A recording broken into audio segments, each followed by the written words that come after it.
دوسرا پارہ شروع ہوتا ہے. اب 2 رکوع اور ہیں تحویلی نوعیت کے. کیا مطلب؟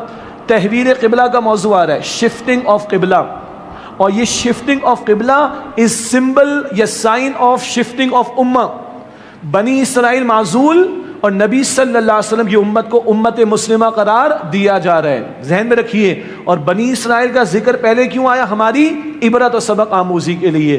تو درمیان میں 2 رکوع آ گئے ابراہیم علیہ السلام کے تعلق سے، یہ ذرا تحویری موضوع تھا. سینٹرل فیگر تو ان کا ذکر سب کے سامنے رکھ کر دعوت حق پیش کی گئی. اب 2 رکوع تحویل قبلہ کے موضوع پر. فرمایا سيقول السفهاء من الناس ما ولاهم عن قبلتهم التي كانوا عليها. ان قریب لوگوں میں سے کچھ احمق کہیں گے کہ کس چیز ان مسلمانوں کو ان کے اس قبلے سے پھیر دیا جس پر وہ اب تک تھے. قل للہ المشرق والمغرب، اے نبی علیہ السلام فرما دیجئے مشرق اور مغرب اللہ ہی کے لیے ہیں. یہدی من یشاء الی صراط مستقیم، اللہ جس کو چاہتا ہے سیدھے راستے کی طرف ہدایت عطا فرماتا ہے. نقطہ یاد آیا؟ آیت 115 میں بات آئی تھی. آیت نمبر 115 میں مشرق اور مغرب کس کے لیے؟ اللہ کے لیے. تو اللہ کسی ایک سمت میں، ایک ڈائریکشن میں کنفائنڈ اور محدود نہیں ہے. اصل شے ڈائریکشن نہیں ہے، بہت امپورٹنٹ نقطہ ہے. اصل شے اللہ کا حکم ہے. اب تک ابھی بیت المقدس جو تھا وہ مسلمانوں کے لیے بھی قبلہ تھا. مکہ مکرمہ میں بھی بیت المقدس سے بیت المقدس کہیں وہی قبلہ تھا، اور ہجرت کے 16-17 مہینے تک بیت المقدس ہی قبلہ تھا مسلمانوں کے لیے. اب تبدیل کر کے بیت اللہ شریف کو، خانہ کعبہ کو قبلہ مقرر کیا جا رہا ہے. جب مقرر ہوا 16-17 مہینے کے بعد تو یہود نے طوفان مچا دیا. لو جی ان کا تو قبلہ ہی متعین نہیں ہے، ان کا تو قبلہ ہی ایک نہیں ہے، کبھی ادھر کبھی ادھر. یہ تو عجیب بات ہو گئی، ان کے تو ساری نمازیں ضائع ہو گئی، ان کے تو اعمال. یہ انہوں نے اعتراض کیا. آگے جواب آ رہا ہے. اللہ نے پہلی بات کیا بیان فرمائی؟ اللہ کسی سمت یا ڈائریکشن کے اندر کنفائنڈ یا محدود نہیں ہے. مشرق اور مغرب اللہ کے لیے، اللہ تعالیٰ جس کو چاہتا ہے سیدھے راستے کی ہدایت عطا فرماتا ہے. باقی یہ جو منظر تھا نا، سبحان اللہ، حضور نماز پڑھا رہے ہیں اور 4 رکعت والی نماز. اس منظر کو احادیث کی کتابوں میں پڑھیں، بڑا دلچسپ ہے. مسجد قبلتین دیکھی ہوگی، اللہ ہم سب کو وہاں کی زیارت عطا فرمائے. تو حضور نماز میں ہیں اور اللہ کا حکم آ گیا ہے، سبحان اللہ، اور حضور نے اسی نماز کے دوران میں رخ بدل لیا، سبحان اللہ. اور اللہ کا بڑا التفات ہے اس تعلق سے حضور کی طرف صلی اللہ علیہ وسلم، وہ آگے ہم پڑھیں گے. تو یہ 16-17 مہینے بعد ہجرت کے بعد یہ تحویل قبلہ کا معاملہ آیا. لیکن صرف یہ سائن، یہ سمبل یہ نہیں تھا کہ بس جسٹ ایک ڈائریکشن بدل گئی. نو، ایک پوری امت بدل گئی ہے. یہ امت کی تبدیلی ہو گئی ہے. بنی اسرائیل اب معزول، اور نبی مکرم صلی اللہ علیہ وسلم کی امت کو امت مسلمہ قرار دیا جا رہا ہے. وَكَذَلِكَ جَعَلْنَاكُمْ أُمَّةً وَسَطًا، اور اسی طرح اے مسلمانوں ہم نے تمہیں معتدل امت بنایا. وسط درمیان کو بھی کہتے ہیں، بہترین کو بھی کہتے ہیں، معتدل کو بھی کہتے ہیں. بقیہ امتوں میں افراط اور تفریط، اونچ نیچ آ گئی. اس امت کو اللہ نے معتدل راستہ عطا کیا. یہ درمیانی امت بھی ہے. رسول اکرم صلی اللہ علیہ وسلم کی رسالت ساری انسانیت کے لیے ہے. اب بقیہ انسانوں اور رسول اللہ علیہ السلام کے درمیان میں ہم مسلمان کھڑے ہیں. کیا مطلب؟ حضور نے ہم تک پیغام پہنچا دیا، اب اس کو انسانیت تک پہنچانا ہماری ذمہ داری ہے. تو ہم وسط درمیان والے بھی، ہم بہترین بھی ہیں. یہ بات آل عمران آیت نمبر 110 میں بھی آئے گی کہ یہ بہترین امت ہے، اس کے بڑے فضائل ہیں. کلام کریں گے انشاءاللہ تعالی، آئندہ ذکر آتا رہے گا. تو وسط درمیانی بھی، وسط معتدل بھی، بیلنسڈ، اور وسط بہترین بھی. کیوں تمہیں امت وسط بنایا؟ کیوں تمہیں کھڑا کیا جا رہا ہے؟ تمہیں کیوں برپا کیا جا رہا ہے؟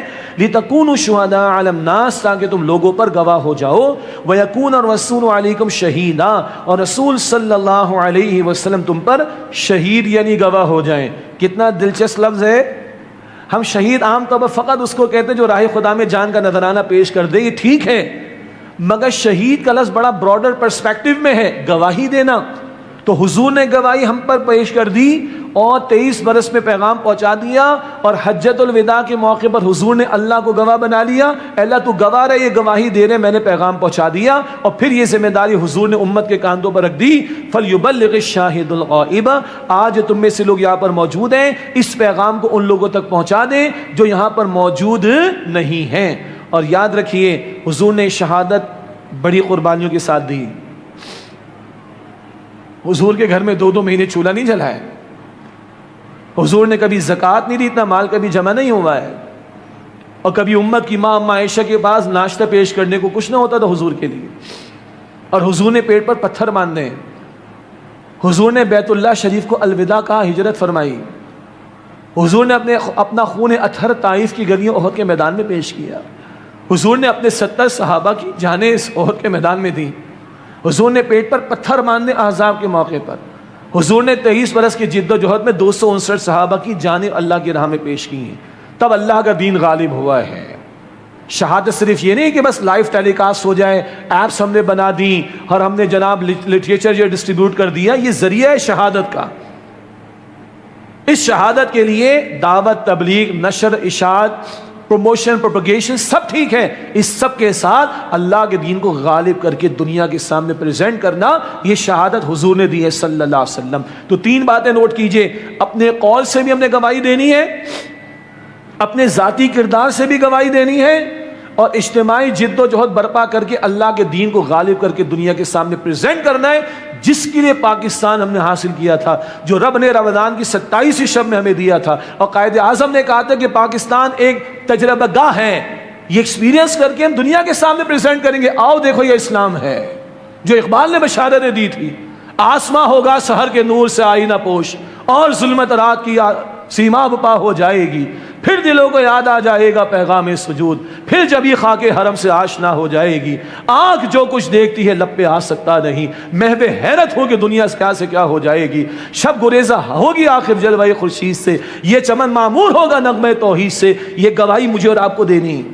یہ کراچی والوں کے ماں باپ اور آبا و اجداد یہ مہاجر کیوں بنے تھے؟ تاکہ اللہ کے دین کی گواہی دیں، اللہ خطہ چاہیے جہاں تیرے دین کو نافذ کریں گے۔ یہ قرض ہے ہم لوگوں پر جو اپنے آپ کو مہاجروں کی اولاد کہتے ہیں۔ کاہے کو ہمارے باپ دادا نے ہجرت کی تھی؟ سود کے نظام کے لیے، پی ایس ایل کے لیے، کرکٹ کے دھندوں کے لیے، بے پردہ کی فحاشی اور یعنی فلمیں، ڈرامے، ناچ گانے، ان کے لیے بھارت میں کم ہے کیا؟ نہیں، اللہ خطہ چاہیے۔ اپنے گھروں کو، رشتوں کو کاٹ کر آئے تھے، توڑ کر آئے تھے، جائیدادوں کو چھوڑ کر آئے تھے اس دین کی گواہی کے لیے۔ اللہ خطہ دے، تیرے دین کو قائم کر کے دنیا کے سامنے پیش کریں گے۔ او بھائی، آپ اور میں چھوٹے لوگ نہیں ہیں، اس کام کے لیے اللہ نے کھڑا کیا ہے، اس شہادت کے فریضے کے لیے اللہ تعالیٰ نے مجھے اور آپ کو کھڑا کیا۔ حضور تو دے گئے گواہی، وقت فرصت ہے، کہاں کام ابھی باقی ہے، نور توحید کا اتمام ابھی باقی ہے، اور یہ ذمہ داری میری اور آپ کی ہے۔ وَكَذَلِكَ جَعَلْنَاكُمْ أُمَّةً وَسَطًا لِتَكُونُوا شُهَدَاءَ عَلَى النَّاسِ، اور اے مسلمانوں اسی طرح سے ہم نے تمہیں معتدل امت بنایا تاکہ تم لوگوں پر گواہ ہو جاؤ۔ وَيَكُونَ الرَّسُولُ عَلَيْكُمْ شَهِيدًا، اور رسول صلی اللہ علیہ وسلم تم پر گواہ ہو جائیں، مراد اللہ کے دین کے۔ ہاں، اب وہ جو قبلے کی تبدیلی کا ذکر ہے اور بیان آ رہا ہے، اور بڑا تفصیلی کلام آ رہا ہے۔ وَمَا جَعَلْنَا الْقِبْلَةَ الَّتِي كُنْتَ عَلَيْهَا إِلَّا لِنَعْلَمَ، اور ہم نے وہ قبلہ بیت المقدس اس لیے مقرر کیا تھا جس پر آپ اب تک تھے اے نبی علیہ السلام، تاکہ ہم ظاہر کر دیں کہ مَن يَتَّبِعُ الرَّسُولَ مِمَّن يَنقَلِبُ عَلَىٰ عَقِبَيْهِ، کون رسول کی پیروی کرتا ہے اس کے مقابلے میں جو الٹے قدموں پھر جاتا ہے۔ سبحان اللہ، یہ بڑی آزمائش تھی۔ غور کریں، جو لوگ مکہ مکرمہ میں رہتے تھے ان کی تو محبت خانہ کعبہ سے تھی، مگر ان سے کہا گیا کہ بیت المقدس کی طرف رخ کرو، اگر اسلام قبول کر لیا ہے تو بیت المقدس کی طرف رخ کر کے نماز ادا کرنی ہے۔ گو کہ مکہ مکرمہ میں یہ پاسبلٹی تھی کہ بیت اللہ شریف سامنے ہو اور پیچھے بیت المقدس بھی آ جائے، مگر کہا گیا ابھی بیت المقدس تمہارے لیے قبلہ۔ اور جب حضور ہجرت کر کے ادھر تشریف لے آئے تو اب جو مکے سے ادھر آئے ہیں تو وہ تو کعبہ سامنے نہیں ہے، ابھی 16-17 مہینے بیت المقدس کی طرف ان کا بھی امتحان۔ اور جو یہود میں سے یا نصارہ میں سے اسلام قبول کرے گا تو یہود و نصارہ کی نسبت تو بیت المقدس کی طرف ہے، اس کو چھوڑ کر کہاں رخ کرنا پڑے گا؟ خانہ کعبہ کی طرف۔ یہ ہے بڑا بھاری امتحان، ایک بات۔ دوسری بات، اللہ فرما رہے ہم نے مقرر کیا تھا کس کو؟ پچھلا قبلہ بیت المقدس ہم نے مقرر کیا تھا۔ یہ آیت کریمہ سنت کی حیثیت بیان کر رہی، یا سنت کی حجیت اور اتھارٹی آف سنہ کو بیان کر رہی۔ پورا قرآن کریم پڑھ جائیں، کہیں نہیں لکھا کہ بیت المقدس کی طرف رخ کرو، سن رہے ہیں؟ پورا قرآن کریم پڑھ جائیں، کہیں نہیں لکھا کہ بیت المقدس کی طرف رخ کرو، ہاں اتنا اللہ فرما رہے ہم نے مقرر کیا تھا۔ تو قرآن میں کہیں نہیں، قرآن کے علاوہ بھی رسول اللہ پر وحی آتی تھی صلی اللہ علیہ وسلم۔ یہ وحی قرآن کے علاوہ جو آتی تھی، اس کو آپ اور میں عام الفاظ میں حدیث و سنت رسول کہتے ہیں۔ یہ حضور کا حکم تھا، توجہ کیجئے گا، یہ حضور کا حکم تھا مکہ مکرمہ کے بیت المقدس کی طرف رخ کر کے نماز ادا کرو۔ اللہ تعالیٰ کنفرم کر رہا ہے قرآن میں اس کو۔ یہ میں کیوں وقت لے رہا ہوں اس پر کہ آج لوگ سنت کے انکار میں بہت آگے چلے گئے، یہ بات آتی رہے گی۔ تو یہ مقامات قرآن پاک کے جو بتاتے ہیں قرآن کریم کے علاوہ بھی رسول اللہ علیہ السلام پر وحی نازل ہوتی تھی۔ فرمایا وَإِن كَانَتْ لَكَبِيرَةً إِلَّا عَلَى الَّذِينَ هَدَى اللَّهُ، اور یقیناً وہ بہت بھاری حکم تھا سوائے ان لوگوں کے جنہیں اللہ تعالیٰ نے ہدایت عطا فرمائی۔ سبحان اللہ، بھاری بات تھی، مگر جو اسلام قبول کر چکے اور حضور کے غلام بن گئے صلی اللہ علیہ وسلم اور حضور کی اطاعت پر آ گئے، ان کے لیے کچھ مشکل نہیں ہے اس حکم پر عمل کرنا۔ اب اللہ کا ایک اور تبصرہ، وَمَا كَانَ اللَّهُ لِيُضِيعَ إِيمَانَكُمْ، اور اللہ تمہارے ایمان کو ضائع نہیں فرمائے گا۔ بہت قیمتی بات ہے۔ یہود نے اعتراض کیا تھا کہ ان کی تو نمازیں ضائع، اگر پچھلا ٹھیک نہیں تھا تو نمازیں ضائع ہو گئی، نہ پچھلا بھی اللہ کا حکم تھا، یہ بیت اللہ کو اب کعبہ بنانا، قبلہ بنانا، یہ بھی اللہ کا حکم ہے، اصل تو ہے اللہ کا حکم، ڈائریکشن نہیں، اللہ کا حکم اصل شے ہے۔ لیکن جو اعتراض اٹھا تھا وہ نمازوں کے ضائع ہونے پر، توجہ سے سنیے گا، اللہ فرما رہے ہیں وَمَا كَانَ اللَّهُ لِيُضِيعَ إِيمَانَكُمْ، اور اللہ تمہارے ایمان کو ضائع نہیں کرے گا۔ اللہ تعالیٰ ایمان اور نماز کو برابر قرار دے رہا ہے، اللہ ایمان اور نماز کو برابر قرار دے رہا ہے۔ یہود نے اعتراض نمازوں کے ضائع ہونے کا اٹھایا تھا، اللہ فرماتا اللہ تمہارے ایمان کو ضائع نہیں کرے گا۔ ایمان اور نماز برابر ہو گئے، کس معنی میں؟ ایمان دل کی کیفیت کا نام ہے، اس کا اولین اظہار نماز کے ذریعے سے ہوتا ہے۔ اللہ کے رسول نے فرمایا من ترک الصلاۃ متعمدا فقد کفر، جامع ترمذی کی روایت، جس نے جان بوجھ کر نماز ترک کر دی وہ کفر کر چکا۔ استغفر اللہ۔ اللہ کے رسول نے فرمایا مسلم شریف کی روایت علیہ السلام کہ بندے کے اسلام اور کفر کے درمیان نماز ہے، نماز کی طرف ہے تو اسلام کی طرف ہے، نماز کی طرف نہیں ہے تو کفر کی طرف جا رہا ہے۔ اللہ ہمیں تمام نمازوں کی حفاظت، تمام زندگی کرنے کی توفیق عطا فرمائے۔ ان اللہ بالناس لرؤوف الرحیم، بے شک اللہ لوگوں پر بہت شفقت فرمانے والا، نہایت رحم فرمانے والا ہے۔ اب اللہ کا بڑا التفات، اللہ کو بڑی محبت حضور سے صلی اللہ علیہ وسلم۔ اچھا حضور کی اپنی چاہت تھی، حضور مکہ مکرمہ میں، کعبہ تو سامنے ہے اور پیچھے بیت المقدس آ جائے گا، مگر 17 مہینے کم و بیش ہجرت کے بعد بڑا گراں گزرا، تو حضور کی چاہت تھی کہ بیت اللہ کو ہی قبلہ مقرر کر دیا جائے۔ اللہ کا التفات دیکھیں، قد نرى تقلب وجهك في السماء، یقیناً ہم اے نبی علیہ السلام آپ کے چہرے کا بار بار آسمان کی طرف اٹھنا دیکھ رہے، ابھی وہی آ جائے گی، ابھی جبرائیل آ جائیں گے، اللہ حکم آ جائے نا تیری طرف سے، فَلَنُوَلِّيَنَّكَ قِبْلَةً تَرْضَاهَا، تو ہم آپ کو اس قبلے کی طرف ضرور پھیر دیں گے جسے آپ پسند کرتے ہیں۔ اللہ اکبر، ایک کمال، ایک کلائمیکس ہے۔ حضور آپ، اب اللہ اللہ ہے مگر وہ حضور سے مخاطبت فرما رہے جسے آپ پسند کر رہے ہیں نبی، ہم اسی قبلے کی طرف آپ کو پھیر دیں گے۔ سبحان اللہ۔ فَوَلِّ وَجْهَكَ شَطْرَ الْمَسْجِدِ الْحَرَامِ، تو اب سے اپنے چہرے کو مسجد حرام کی طرف پھیر لیجئے۔ اب سب مسلمانوں سے خطاب، وَحَيْثُ مَا كُنْتُمْ فَوَلُّوا وُجُوهَكُمْ شَطْرَهُ، اور اے مسلمانوں تم جہاں کہیں بھی ہو تو نماز کے لیے اپنے چہرے اس مسجد حرام کی طرف پھیر لو۔ اس میں بڑا پیارا نکتہ ہے، مسجد حرام کے رخ کی طرف پھیر لو، بس یہ بعض مرتبہ جائے نماز ایک آدھ سینٹی میٹر لیفٹ رائٹ ہو جائے تو پریشان نہیں ہونا چاہیے۔ کعبے کا ناک کی سیدھ میں آنے شرط نہیں ہے، ہمارا رخ مسجد حرام کی طرف ہو جائے کفایت کر جائے گا انشاءاللہ۔ وَإِنَّ الَّذِينَ أُوتُوا الْكِتَابَ لَيَعْلَمُونَ أَنَّهُ الْحَقُّ مِنْ رَبِّهِمْ، اور یقیناً جنہیں کتاب عطا کی گئی ہے وہ لوگ جانتے کہ یہ حکم ان کے رب کی طرف سے برحق ہے۔ وَمَا اللَّهُ بِغَافِلٍ عَمَّا يَعْمَلُونَ، اور اللہ ان کاموں سے بے خبر نہیں جو وہ لوگ کرتے ہیں۔ اہل کتاب کو پتہ ہے آخری پیغمبر کا آنا، اہل کتاب کو پتہ ہے کہ آخری پیغمبر کا قبلہ بھی بیت اللہ ہوگا، تو اللہ تعالیٰ ان کا بھی ریفرنس یہاں پر دے رہا ہے کہ ان کو پتہ ہے، لیجئے ہم اب آپ کے لیے نبی بیت اللہ کو مقرر کر رہے ہیں صلی اللہ علیہ وسلم۔ وَلَئِنْ أَتَيْتَ الَّذِينَ أُوتُوا الْكِتَابَ بِكُلِّ آيَةٍ مَا تَبِعُوا قِبْلَتَكَ، اور اگر اے نبی علیہ السلام آپ ان لوگوں کے پاس لے آئیں تمام ہی نشانیاں جنہیں کتاب دی گئی ہے، پھر بھی وہ آپ کے قبلے کی پیروی نہیں کریں گے. وما انت بتابع قبلتهم، اور نہ ہی آپ ان کے قبلے کی پیروی کرنے والے ہیں. وما بعضهم بتابع قبلة بعض، اور نہ ان اہل کتاب میں سے بعض کے قبلے کی پیروی کرنے والے ہیں. یہود نے مغربی گوشہ لے لیا ہے بیت المقدس کا، اور نصارہ نے مشرقی گوشہ لے لیا، خود ان کا بھی ایک نہیں ہے.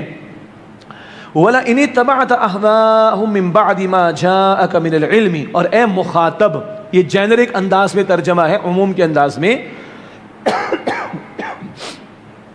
اور اے مخاطب، اگر تم نے ان کی خواہشات کی پیروی کی اس کے بعد کہ تمہارے پاس اصل علم آ چکا ہے، إِنَّكَ لَمِنَ الظَّالِمِينَ إِنَّكَ إِذًا لَمِنَ الظَّالِمِينَ، تو یقیناً تم اس صورت میں ظالموں میں سے ہو جاؤ گے. الَّذِينَ آتَيْنَاهُمُ الْكِتَابَ يَعْرِفُونَهُ كَمَا يَعْرِفُونَ أَبْنَاءَهُمْ، جن لوگوں کو ہم نے کتاب عطا کی ہے وہ ان نبی صلی اللہ علیہ وسلم کو بالکل اسی طرح پہچانتے ہیں جیسے اپنے بیٹوں کو پہچانتے ہیں. سبحان اللہ، اس قدر واضح بشارات ان کی کتابوں میں موجود. اور واقعات سیرت میں آپ پڑھیں، عبداللہ بن سلام کا بڑا مشہور واقعہ رضی اللہ عنہ، تفصیل کا موقع نہیں، ان کے ہاں واضح نشانیاں موجود تھیں. اور عبداللہ بن سلام بہت بڑے یہودی عالم کے بیٹے تھے، خود بھی بڑے یہودی عالم تھے، مگر بشارات علم میں تھیں. حضور کو دیکھ کر ایمان لے آئے صلی اللہ علیہ وسلم، اور خاندان والے دشمن ہو گئے ان کے. تو ان کو کہا جا رہا ہے کہ یہ ایسے حضور کو پہچانتے صلی اللہ علیہ وسلم جیسے اپنے بیٹوں کو پہچانتے ہیں. وَإِنَّ فَرِيقًا مِّنْهُمْ، اور یقیناً ان میں سے گروہ ایسا ہے، لَيَكْتُمُونَ الْحَقَّ وَهُمْ يَعْلَمُونَ، جو حق کو جانتے بوجھتے چھپا رہا ہے. الحق من ربک، حق وہی ہے جو آپ کے رب کی طرف سے آیا ہے. فَلَا تَكُونَنَّ مِنَ الْمُمْتَرِينَ، تو اے مخاطب تم ہرگز شک کرنے والوں میں سے نہ ہونا. وَلِكُلِّ وِجْهَةٌ هُوَ مُوَلِّيهَا فَاسْتَبِقُوا الْخَيْرَاتِ، اور ہر ایک کے لیے ایک سمت ہے، ڈائریکشن جس کی طرف وہ رخ کیے ہوئے ہے، لہذا تم دوسروں سے نیکیوں میں سبقت کرو. ہر بندے نے کوئی آئیڈیل بنا رکھا ہے، کوئی آبجیکٹو سیٹ کر رکھا ہے، ٹارگٹ سیٹ کر رکھا ہے، اپنے لیے کوئی اچیومنٹس اس سے سوچ رکھی کہ یہ حاصل کرنا ہے. تو ہر ایک کا کو رخ زندگی ہے، تمہیں کہاں بڑھنا چاہیے، تمہیں کہاں کمپیٹ کرنا چاہیے. فرمایا فاستبقوا الخیرات، لہذا تم دوسروں سے نیکیوں میں سبقت کرو. جو کچھ ہم بنا رہے ہیں 2 فٹ اوپر تک کے لیے ہے بھائی، 2 فٹ نیچے نہ ڈگری جانی ہے، نہ سرٹیفکیشن جانی ہے، نہ یہ سرٹیفائیڈ نہ وہ سرٹیفائیڈ جانا ہے، نہ بینک بیلنس جانا ہے، نہ ٹرانزیکشن وہاں پر ہونی قبر کے اندر. ایمان اور اعمال یہی ہے، ادھر دوڑ لگاؤ، ادھر ایک دوسرے سے آگے بڑھو. اینما تکونوا یأتی بکم اللہ جمیعا، تم کہیں بھی ہو اللہ تم سب کو لے آئے گا. ان اللہ علی کل شیء قدیر، بے شک اللہ ہر بات پر پوری طرح قادر ہے. اب پھر وہی دہرایا جا رہا ہے مضمون تحویل قبلہ کا. کیوں؟ بڑا بھاری امتحان بھی تھا، اور اعلان ہو رہا ہے یہ تحویل قبلہ، یہ امت کی تبدیلی کا بھی اعلان ہو رہا ہے. پھر الفاظ دہرائے جا رہے ہیں، وَمِنْ حَيْثُ خَرَجْتَ فَوَلِّ وَجْهَكَ شَطْرَ الْمَسْجِدِ الْحَرَامِ، اور اے نبی علیہ السلام اب جہاں کہیں سے نکلیں تو اب سے اپنے چہرے کو مسجد حرام کی طرف پھیر لیجئے. وَإِنَّهُ لَلْحَقُّ مِنْ رَبِّكَ، اور یقینا یہ حکم آپ کے رب کی طرف سے حق ہے. وَمَا اللَّهُ بِغَافِلٍ عَمَّا تَعْمَلُونَ، اور اللہ ان کاموں سے بے خبر نہیں اے لوگو جو تم کرتے ہو. وَمِنْ حَيْثُ خَرَجْتَ فَوَلِّ وَجْهَكَ شَطْرَ الْمَسْجِدِ الْحَرَامِ، اور آپ جہاں کہیں سے اے نبی نکلیں تو اب سے اپنے چہرے کو مسجد حرام کی طرف پھیر لیجئے. سبحان اللہ، اللہ کو حضور کی خواہش اتنی پسند تھی کہ اللہ بار بار ذکر فرما رہے. 3 مرتبہ آ گیا، وَحَيْثُ مَا كُنْتُمْ فَوَلُّوا وُجُوهَكُمْ شَطْرَهُ، اور اے مسلمانوں تم جہاں کہیں بھی ہو اپنے چہرے نماز کے وقت اس مسجد حرام کی طرف کر لیا کرو. لِأَلَّا يَكُونَ لِلنَّاسِ عَلَيْكُمْ حُجَّةٌ، تاکہ لوگوں کے پاس تمہارے خلاف کوئی حجت نہ ہو. کیا مطلب؟ تم کہتے ہو ابراہیم علیہ السلام کے طریقے پر ہم مسلمان ہیں، تو ابراہیم علیہ السلام نے تو بیت اللہ کی تعمیر کی تھی، تو تمہارا یہ قبلہ کیوں نہیں؟ اہل کتاب یہ نہ کہیں کہ بھائی آخری کتاب میں تم کہتے ہو کہ آخری پیغمبر کی بشارتیں ہیں، تو آخری پیغمبر کا قبلہ تو بیت اللہ ہوگا، وہ کیوں نہیں؟ تو اللہ تعالیٰ نے سب کا منہ بند کر دیا.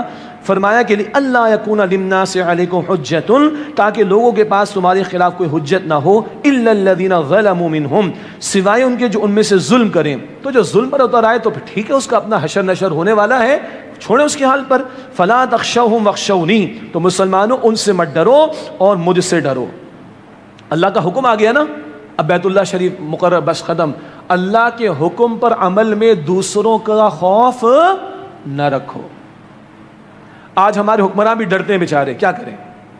سود ختم کریں گے تو مغرب ناراض ہو جائے گا، IMF والے ناراض ہو جائیں گے. ہونے تو ایک دفعہ وہ ایک سجدہ جسے تو گناہ سمجھتا ہے 1000 سجدوں سے دیتا ہے آدمی کو نجات. آؤ تو صحیح اللہ کی طرف سے. نہ کہیں جہاں میں اما ملی، جو اما ملی تو کہاں ملی، میرے جرم خانہ خراب کو تیرے عفو بندہ نواز میں. ایک دفعہ تو آ جاؤ اللہ کی طرف. تو فلا تخشوہم واخشونی، تم مسلمانوں ان سے مت ڈرو اور مجھ سے ڈرو. ولی اتم نعمتی علیکم، اور اس لیے کہ میں تم پر اپنی نعمت کو پورا کر دوں. ولعلکم تہتدون، اور تاکہ تم ہدایت پاؤ. کما ارسلنا فیکم رسولا منکم، یہ احسان بھی اسی طرح ہے جیسے کہ ہم نے تمہارے درمیان بھیجا تم ہی میں سے ایک عظمت والے رسول کو صلی اللہ علیہ وسلم. یتلو علیکم آیاتنا، وہ تم پر ہماری آیات کی تلاوت کرتے ہیں. ویعلمہم الکتاب والحکمت، اور تمہارا تزکیہ کرتے ہیں. یتلو علیکم آیاتنا، وہ تم پر ہماری آیات تلاوت کرتے ہیں. ویزکیکم، اور تمہارا تزکیہ کرتے ہیں. ویعلمکم الکتاب والحکمت، اور تمہیں کتاب اور حکمت سکھاتے ہیں. ویعلمکم ما لم تکونوا تعلمون، اور تمہیں وہ کچھ سکھاتے ہیں جو تم نہیں جانتے تھے. یہ پھر وہی 4 باتیں آئیں جو آیت نمبر 129 میں تھیں. وہاں ابراہیم علیہ السلام کی دعا کے ذیل میں تھیں، یہاں اللہ تعالیٰ کے احسان کے تذکرے کے ذیل میں. 4 کام حضور کے: آیات کی تلاوت، تزکیہ کرنا، احکام کی تعلیم، حکمت کی تعلیم. تفصیل آئندہ کسی اور موقع پر یہ بات 2 مرتبہ اور آئے گی، آل عمران 164 میں اور سورہ جمعہ 28 سے پارہ آیت نمبر 2 میں انشاءاللہ. استاد محترم ڈاکٹر اسرار احمد صاحب کا کتابچہ ہے نبی اکرم صلی اللہ علیہ وسلم کا مقصد بعثت. نبی اکرم صلی اللہ علیہ وسلم کا مقصد بعثت، انگریزی میں بھی ترجمہ اس کا دستیاب ہے. ان 4 امور کی تفصیلات وہاں پر بھی آپ کو ملیں گی انشاءاللہ. آخری آیت اس رکوع کی بڑی پیاری اور ہم جمعے کے خطبات میں بھی سنتے ہیں، فَاذْكُرُونِي أَذْكُرْكُمْ، لہذا تم مجھے یاد کرو میں تمہیں یاد رکھوں گا. وَاشْكُرُوا لِي وَلَا تَكْفُرُونَ، اور میرا شکر ادا کرو اور میری ناشکری نہ کرو. اگر ہم چاہتے ہیں کہ اللہ ہمیں یاد رکھے تو اللہ فرمانے تم مجھے تو یاد رکھو. کسی نے کہا اگر یہ دیکھنا چاہتے ہو کہ تمہارا اللہ کے ہاں اس کی گڈ بکس میں کتنا ذکر ہوتا ہے، تم دیکھو تم اللہ کو کتنا یاد کرتے ہو. یہ 2 وے ٹریفک ہے. اللہ فرما دے تم مجھے یاد رکھو میں تمہیں یاد رکھوں گا، اور میرا شکر ادا کرو، ولا تکفرون، اور میری ناشکری نہ کرو. اللہ اپنا ذکر کرنے کی توفیق دے. ذکر دل سے بھی ہے، زبان سے بھی ہے، پورے وجود سے بھی ہے. عبادات بھی، تلاوت بھی، اذکار بھی، مسنون دعائیں بھی، درود شریف بھی، استغفار بھی، یہ سب ذکر میں شامل. اور ایک ذکر کیا ہے؟ حرام سے، نافرمانی سے بچنا. اللہ کو یاد رکھیں گے تو حلال استعمال کریں گے، حرام سے بچیں گے. اللہ کو یاد رکھیں گے تو گناہوں سے بچیں گے اور اس کی اطاعت میں آگے بڑھیں گے. اللہ تعالیٰ مجھے آپ کو ہم سب کو عمل کرنے کی توفیق عطا فرمائے.